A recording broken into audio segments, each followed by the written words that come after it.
This is Ian Tordella for Mesa College MUSI 190. We're going over techniques in Project 2. The technique we'll go over in this video is EQ. You can see this is a Project 2. I just called it Somebody's Project 2. And like a Project 2, you have some audio tracks. There's a few audio tracks. I have 2 instrument tracks, virtual instruments, and I have 2 MIDI tracks. And this is my voice. You can see on these tracks, I'm already sending some signal on bus 1, 2 on all of these tracks to this reverb. I'm sending bus 1, 2 to this aux input, which is a reverb. And if you want to learn more about that, you can watch the other video. So on Project 2 in the instructions in other requirements, you'll see EQ. It says you will use the Pro Tools plugin EQ3 7-band as an insert on at least one track. And just a side note, I'm on my home system. This may look a tiny bit different. And also, this is like my usual videos. I'm doing this in one take. I'm not going to edit it. It's not going to be a spectacular video, but I'm going to do my best. So, EQ. So typically you use EQ just like you would.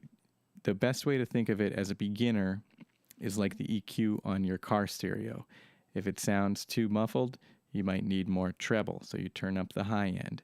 If there's too much bass, you turn down the bass. If there's too little bass, you turn up the bass. Try to think of it in as simple as terms possible while you're learning EQ. So we need to use the inserts on the track. This is my voice track. But you could use EQ on a few different tracks. For example, if you have a synth that has a huge low end and it's too muddy, you could use the EQ to cut out some of that low end. But anyhow, I'm going to use insert A, and you can see here this is slot A, B, C, D, E. I'm going to use insert A.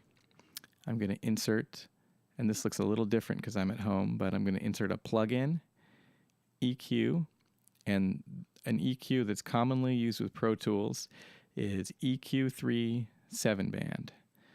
And there's a lot of other stuff here that you won't see in the lab because, again, I'm on my home system. So here's EQ3 7-band, and that brings up the plugin. And you can get this window to come up or hide by clicking on EQ3 7-band. Also, if you want to open more than one EQ at once, if you unclick this red box, I can open more than one plugin at a time and keep them on the screen.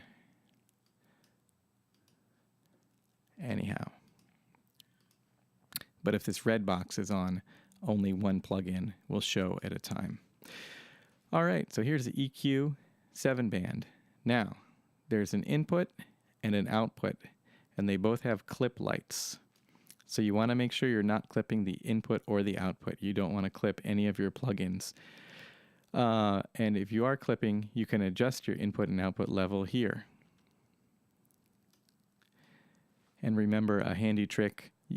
Oh, there it's clipping. You can use Option and click to set any control back to 0. Option, click. And you can also clear this clip light by clicking.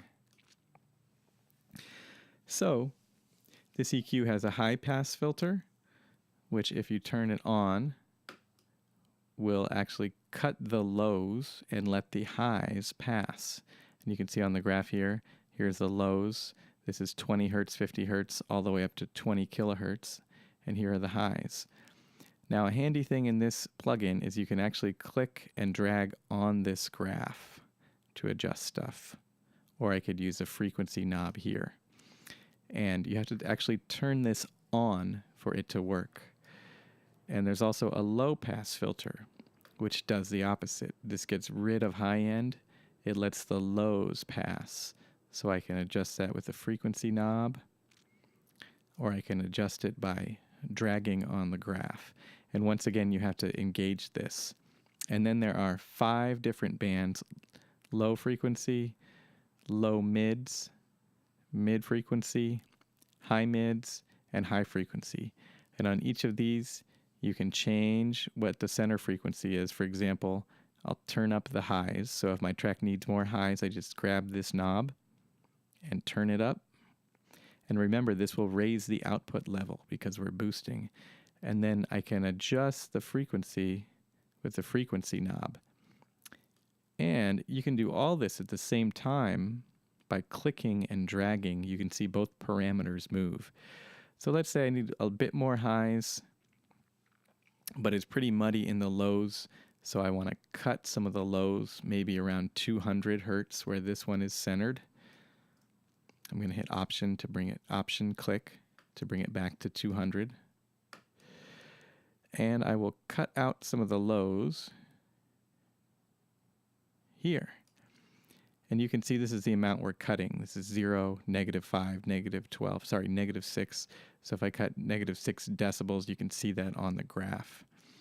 And again, you can also grab these, and while you're listening, you can sweep and see what effect that's having on your audio. All right, I think that's about it. That's how to use the EQ3 7-band. One other thing, if you're not using certain frequencies, you can simply turn those off if you don't need them. Anyhow, I'm going to close this. And, you know, you could use this on quite a few tracks. Just click and insert, go to plugin, go to EQ, EQ3 7-band. Or if you want to duplicate your settings to another track, for example, let's say I have a high-pass filter on this. I'll turn on the high-pass filter, and I like the way it sounds, and I think it'll work well on the next track. If I hold Option and click the plugin and then drag it over to the next track, it will make a copy of this with the same settings. So all three of these have the same setting. The only time you get into trouble, sometimes going from stereo to mono tracks or mono to stereo, you won't be able to copy. You can also add additional EQs right on the same track. I don't know how useful that is, but sometime it might come in handy.